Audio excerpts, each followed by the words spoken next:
Hello students, आज हम part 3 त्रिभुज जिसे अंग्रेजी में ट्रायंगल कहते हैं उसके आगे का भाग देखेंगे। अब तक हमने प्रश्न संग्रह 3.1 पूरा कर लिया है।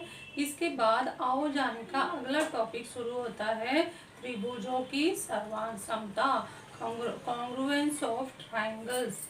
टॉपिक यहाँ लिखा गया है। इसमें कुछ प्रश्न दिए जाएंगे, उसके उत्तर समझाए जाएंगे, उसके अनुसार ही हम आगे का टॉपिक पढ़ते जाएंगे।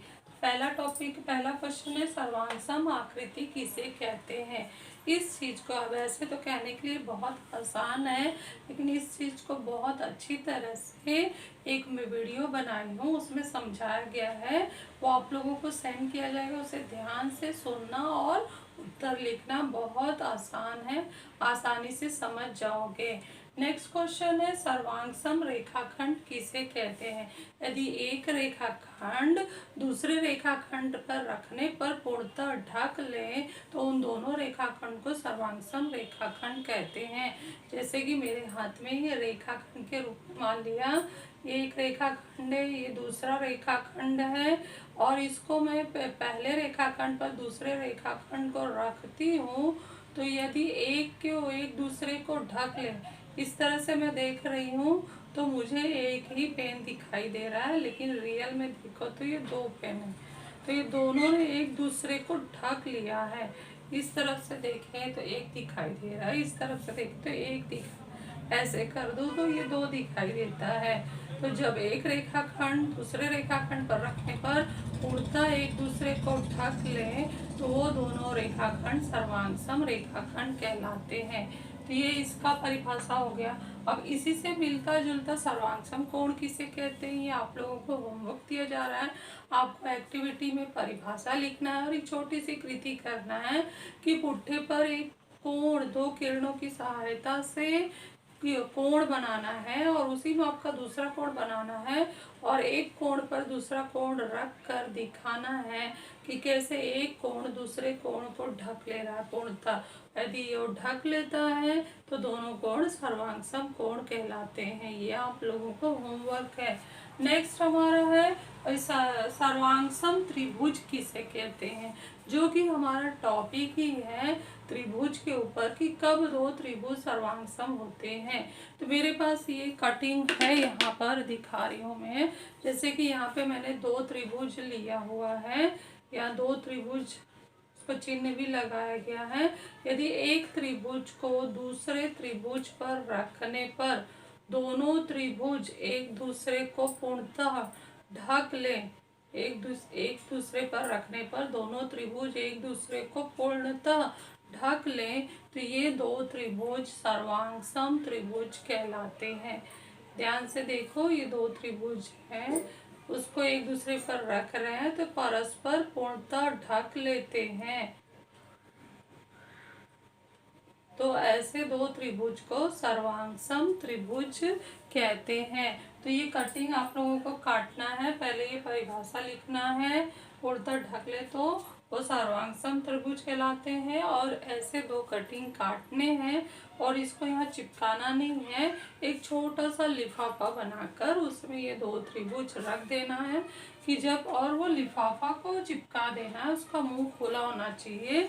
तो उसमें से हम ये दो त्रिभुज रख देंगे, जब जरूरत होगा दिखाने के लिए तो हम खोल के इस तरह से दिखा सकते हैं। तो अभी नेक्स्ट हमारा है कि दो त्रिभुज सर्वांग होने पर कौन कौन से 6 समीकरण सर्वांग हो जाते हैं। जैसे हमें अब गणितीय रूप में जाना है। अभी तक हम जो भी देख रहे थे आप पुट्ठे में काट कर समझ रहे थे, लेकिन अब सवाल करना है तो हमें आकृति आएगी और आकृति को देखकर हमें समीकरण भुजा और कोण के रूप में लिख के दिखाना है। तो यदि हम कह रहे हैं कि दो त्रिभुज सर्वांग हैं तो क्या उनके कौन कौन से समीकरण सर्वांग हो जा रहे हैं। तो जैसे कि यहाँ डायग्राम दिया गया त्रिभुज ABC और त्रिभुज PQR, उसमें चिन्ह भी लगे हुए हैं। चिन्हों से पहचानो, ये ऐसे बिंदु जैसा चिन्ह कोण पर लगा है तो ये वाले कोण इस कोण के साथ सर्वांग है। ये क्रॉस जैसा चिन्ह यहाँ दोनों जगह लगा है तो ये बी कोण क्यू के साथ सर्वांग सम है, और ये ओ की तरह जो चिन्ह यहाँ लगा है, तो इसका मतलब है कि ये कोण सी कोण आर के साथ सर्वांग सम है। उसके बाद भुजा ए बी पर सिंगल लाइन, भुजा पी क्यू पर सिंगल लाइन, तो इसका अर्थ क्या निकला कि ये दोनों भुजाएं सर्वांग सम है। भुजा बी सी पर डबल लाइन का चिन्ह, भुजा क्यू आर पर डबल लाइन का चिन्ह, तो इससे क्या अर्थ निकला कि बी सी सर्वांग सम है क्यू आर, और ए सी पर ट्रिपल लाइन, पी आर पर ट्रिपल लाइन का चिन्ह लगा है, तो इससे पता चल रहा है कि भुजा ए सी सर्वांग सम है भुजा पी आर। तो जब यदि दो त्रिभुज ए बी सी, तो हम अब गणितीय रूप में लिखने जा रहे हैं। अभी तक हमने आकृति का वाचन किया और समझा, उसको गणितीय रूप में लिखना है तो कैसे लिखेंगे। यदि त्रिभुज ए बी सी सर्वांग सम है त्रिभुज पी क्यू आर हो, तो पहला क्या आएगा, संगति के अनुसार ए के साथ पी है क्योंकि चिन्ह सेम दिखाई दे रहा है, तो कोण ए सर्वांग सम कोण पी। दूसरा कोण बी सर्वांग सम कोण क्यू। तीसरा कोण सी सर्वांग सम कोण आर। ये हम कहाँ से देख के लिख रहे हैं, आकृति से। आकृति में चिन्ह सेम होने से हमने पहचाना है। आकृति खुद बोलता है, आपको सिर्फ पढ़ने आना चाहिए। अधिकतर उत्तर आकृति में ही छिपे होते हैं। तो ये तीन कोण तो हो गए। आगे हम चौथा क्या लिखेंगे, भुजा। तो भुजा पे जो सिंगल लाइन का चिन्ह है, भुजा ए बी सर्वांग सम भुजा पी क्यू। जो डबल लाइन का चिन्ह है, भुजा बी सी सर्वांग सम भुजा क्यू आर। जो ट्रिपल लाइन का चिन्ह है, भुजा ए सी सर्वांग सम भुजा पी आर।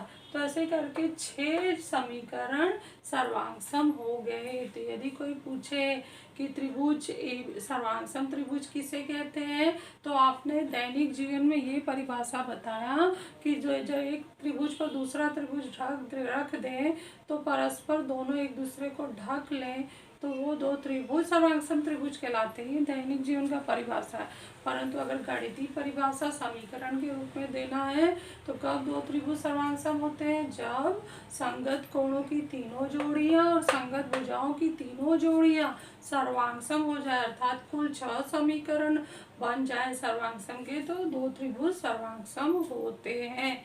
अगला क्वेश्चन है कि त्रिभुजों की सर्वांग समता की कसौटी किसे कहते हैं।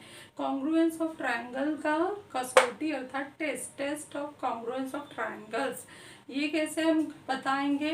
तो ये कोई भी दो त्रिभुज सर्वांग सम जब होते हैं तो उनके 6 समीकरण सर्वांग सम हो जाते हैं, ऐसा हमने यहाँ देखा है। परंतु ऐसा जरूरी नहीं है। यदि उन 6 में से कोई 3 विशिष्ट समीकरण सर्वांग सम हो जाए, 3 विशिष्ट समीकरण जोड़ी अलग से, इसमें या तो दो भुजा एक कोण हो सकता है, या दो कोण एक भुजा हो सकता है, या तीनों भुजा हो सकता है, ऐसे विशिष्ट समीकरण सर्वांग सम हो जाए, सिर्फ 3।